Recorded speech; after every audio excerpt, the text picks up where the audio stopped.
खातिर तो उसको सवाब पहुँचाया जाए। सबक तो वही बनी ना, बिल पर 100 बंदा जमा हो गया, 100 बंदे ने 3-3 बार ही कुल शरीफ पढ़ा, हर बंदे को एक एक खत्म का सवाब, मगर मरहुमा की खातिर में 100 का सवाब देगा।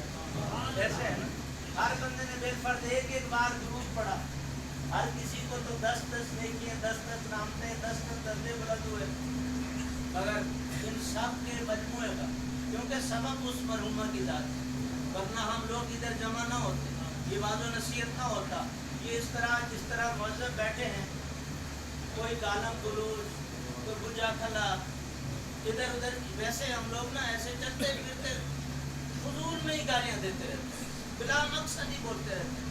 जुबान हमारी गालम गुलूज पे ऐसी चली हुई है कि इसको करार नहीं आता। दोस्तों, खुदारा अपने आप को गालम गुलूज से बचाओ। मेरे आका फरमाते हैं सुबूत सबाबुल मुस्लिम फुसूकुन, मुसलमान को गालियाँ देना फिस्क है, इसका बवाल इतनी। अम्मा आयशा सिद्दीका ने एक बार अम्मा हफ्सा के बारे में थोड़ी सी बात की, क्या उनका कान मुबारक छोटा था तो कान कहते जैसे हम बोल देते हैं टेढ़ा या इस तरह के लफ्ज़ बोल देते हैं चिकना, तो आपने फरमाया या आयशा अल तदरी नमा बाल हादिल कलमा, ऐशा जानती हो इस कलमे का बवाल क्या है? अल्लाह व रसूल आलम, या रसूल अल्लाह, अल्लाह और उसका रसूल ज़्यादा जानते हैं।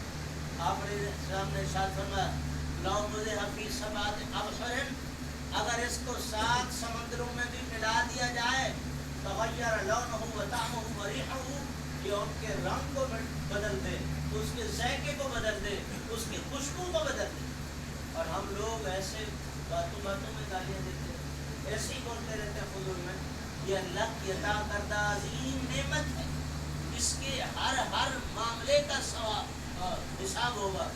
एक बार सुभान अल्लाह कहने से बंदा फर्श से अर्श तक पहुँचे, और ऐसे एक बार बुरा लफ्ज़ कहने से बंदा जन्नत से जहन्नम में जा सकता है। दोस्तों, ये अल्लाह की अजीम नेमत है।